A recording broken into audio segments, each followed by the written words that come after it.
இது மகிமை நேரம்.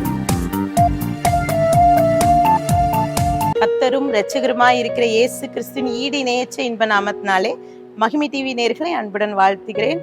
மகிமை நேர நிகழ்ச்சிக்கு உங்களை அன்புடன் வரவேற்கிறேன். தொடர்ந்து நாம் கிறிஸ்து ஏன் மரித்தார் என்ற தலைப்பின் கீழே தியானிக்க இருக்கிறோம். இந்த லெந்து நாட்களின் கூட நம்மையே ஆராய்ந்து பார்த்து நமக்குள்ளே மாற்றத்தை உண்டு பண்ண வேண்டும் என்று கர்த்தர் நினைக்கிறார். நாம் கர்த்தராகிய இயேசு கிறிஸ்து ஏன் மரித்தார்ங்கிற உண்மையான காரணம் நம்மில் அநேகருக்கு தெரிவதில்லை. வசனம் சொல்கிறது 1 யோவான் 2:2 நம்முடைய பாவங்களை நிவர்த்தி செய்கிற கிருபாதார பலி அவரே. நம்முடைய பாவங்களை மாத்திரமல்ல, சர்வலோகத்தின் பாவங்களை நிவர்த்தி செய்கிற பலியாய் இருக்கிறார். இன்றைக்கு முதலாவது நாளிலே கர்த்தராகிய இயேசு கிறிஸ்து ஏன் மரித்தார்ங்கிற முதல் கேள்விக்கு பதில் என்றால் அவர் பரிகாரியாக மரித்தார். நமக்காக நம்மளுடைய பாவங்களுக்கு பரிகாரி ஆனார் என்று சொல்லி நாம் பார்க்கலாம். இன்றைக்கு அநேகர் பாவங்களை போக்குவதற்காக அநேக புண்ணிய ஸ்தலங்களுக்கு செல்வதுண்டு. பாருங்க, பாவ தோஷம் மாற வேண்டும், இந்த பாவத்தினால் வந்த சாபம் மாற வேண்டும். பாவம் செய்யும் போது மிகவும் அவர்களுக்கு சந்தோஷமா இருக்கு. ஆனால் அந்த பாவத்தின் விளைவாக வந்த சாபம் அவர்களை அழித்து விடுகிறது. இதனால் சில நேரங்களில் அநேகர் தற்கொலைக்கு கூட சென்று கொண்டிருக்கிறார்கள். சில நேரங்களில் அநேகர் பாத யாத்திரை செல்கிறார்கள், பல புண்ணிய ஸ்தலங்கள். ஏனென்றால் இந்த பாவத்தை நிவர்த்தி செய்கிறவர் யார் என்பதை அறியாமல் இருக்கிறார்கள். காரணம், அவரே நமக்காக பரிகார பலியானார். இன்றைக்கும் இந்த வார்த்தையை கேட்டுக்கொண்டிருக்கிற நம்மில் அநேகர் கூட பாவத்திலிருந்து வெளிவர முடியாம இருக்கிறோம்.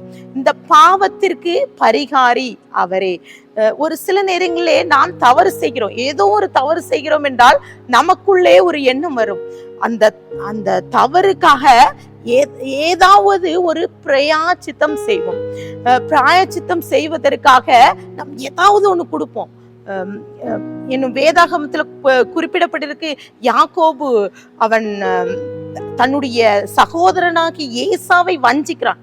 வஞ்சித்தது மாத்திரமல்ல, அவனுக்குள்ளே ஒரு எண்ணம் வருகிறது, ஏசா எப்படியாவது என்னையும் என் குடும்பத்தையும் அழித்து விடுவான் என்று சொல்லி அவன் முன்பதாகவே அவன் வெகுமானங்களை அனுப்புகிறான். ஏன்னா நான் செய்த தவறுக்கு அவன் பிராயச்சித்தம் செய்யணும்னு சொல்லிட்டு அவன் அனுப்புகிறான் பாருங்க. ஆனால் ஏசா மன்னித்து விடுகிறான்.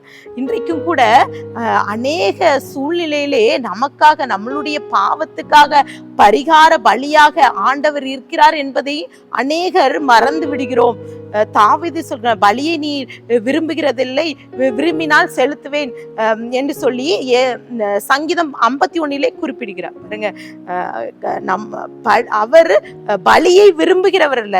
வேதாகமத்திலே ஒரு வசனம் சொல்கிறது, எபிரேயர் 9:12 வெள்ளாட்டுக்கடா, இளங்காளை இவைகளுடைய இரத்தத்தினாலே அல்ல, நம்முடைய சொந்த இரத்தத்தினாலே ஒரே தரம் மகா பரிசுத்த ஸ்தலத்திலே பிரவேசித்து நித்திய மீட்பை உண்டு பண்ணினார். ஒரே தரம் அவர் பாவத்துக்கு பலியானார்.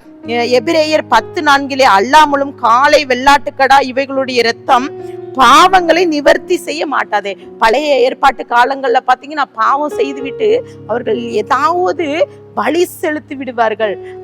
அதன் மூலமாக அவங்க பாவம் நிவர்த்தி செய்து விட்டது என்ற ஒரு நிச்சயத்தை பெற்றுக் கொண்டிருந்தார். ஆனால் நம் ஆண்டவராக இயேசு கிறிஸ்து நமக்காக பாவங்களை நமக்காக ஒரே தரம் பலியானார். 1 யோவான் 4:10 குறிப்பிடப்பட்டிருக்கிறது, நாம் தேவனிடத்தில் அன்பு கூர்ந்ததினால் அல்ல, அவர் நம்மிடத்தில் அன்பு கூர்ந்து நம்முடைய பாவங்களை நிவர்த்தி செய்கிற கிருபாதார பலியாக நம்முடைய குமாரனை அனுப்பினதினால் அன்பு உண்டாயிடுச்சு. பாருங்க, நம்ம முயற்சி செய்து இந்த பாவத்துக்கு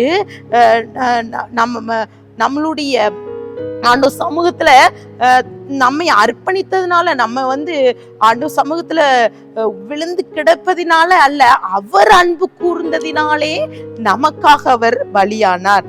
இன்னும் பாருங்க, எபிரேயர் 2:17 ஜனத்தின் பாவங்களை நிவர்த்தி செய்வதற்கேதுவாக தேவ காரியங்களை குறித்து இரக்கமும் உண்மையும் பிரதான ஆசாரியமா இருக்கிறது. பிரதான ஆசாரியருடைய வேலை என்னன்னா, அநேகர் பாவங்களுக்காக பலி செலுத்துவதே அவனுடைய வேலை. இங்க பாத்தீங்கன்னா பழைய ஏற்பாட்டு காலத்துல பாத்தீங்கன்னா நோவா தன்னுடைய அங்கே இருக்கிற ஜனங்கள் அவர்கள் மனிதர்கள் சீர்கட்டு இருந்தார்கள்.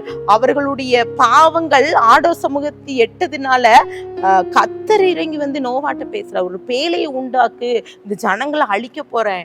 அப்போ பாருங்க, ஜனங்கள் எல்லாரையும் அழிப்பதற்காக மழை வருகிறது.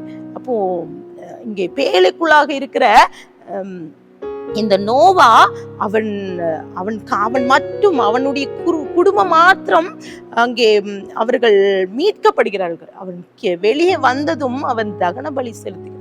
ஆனால் பாருங்க பிரியமானவர்களை, இன்றைக்கும் கூட கர்த்தர் நம் ஆண்டவராக இயேசு கிறிஸ்து ஏன் மரித்தார் என்பதை கூட நாம் அறியாமல் இருக்கிறோம். ஏன்னா நோவா காலங்களிலே தேவன் அந்த பலியை விரும்புகிறதுனால் ஏதோ ஒரு தவறு செய்தால் அங்கே ஜனங்கள் பலி செலுத்தினார்கள். ஆனால் இன்றைக்கு உங்களுக்கும் எனக்கும் அப்படிப்பட்ட காரியம் கர்த்தர் கொடுக்கல. அவர் தன்னுடைய இரத்தத்தினாலே நம்மை மீட்டு அவரே பரிகார பலியாக மாறுகிறார். இன்னும் யோவான் புதிய ஏற்பாட்டில குறிப்பிடுகிறார், தேவன் நம்மளுடைய பாவங்களை நீக்கும்படி தேவன் ஆட்டுக்குட்டியாக ஆனார். அவர்தான் தேவ ஆட்டுக்குட்டி, பாவங்களுக்காக மரித்த தேவ ஆட்டுக்குட்டின்னு சொல்றார். ஏன்னா பழைய ஏற்பாட்டு காலங்கள்ல இந்த ஆட்டுக்குட்டியை பலியாக செலுத்தினாங்க. அப்போ அவர் ஒன்றும் அறியாத ஆட்டுக்குட்டியை தேவ ஆட்டுக்குட்டியாக நமக்காக அவர் பலியானார். அவரிடத்துல பாவம் இல்லை. அவர் இன்றைக்கும் அவர் உயிரோடு இருக்கிறார்.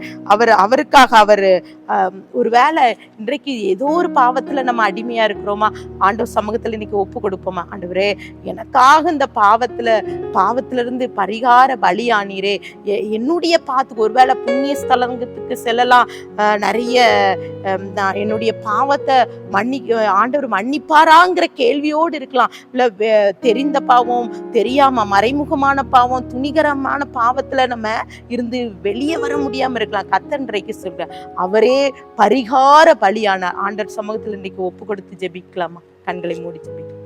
அன்பின் பிதாவே, மே ஸ்தோத்திரிக்கிறப்பா, அந்த நாளிலும் எங்களோடு பேசியிருக்கீங்க. நீங்க இயேசு கிறிஸ்து, நீங்க அவருடைய உம்முடைய இரத்தத்தினாலே எங்களை மீட்டு கொண்டீங்க. நீங்க ஒரே தரம் பாவத்துக்கு பலியானீங்க என்பதை நாங்க நிச்சயித்து எங்களுடைய பாவங்களை அறிக்கிட்டு நாங்க விட்டுவிட நீங்க கிருபை தாங்க. துதிக்கான மகிமையெல்லாம் நமக்கு ஏறடிக்கிறோம்.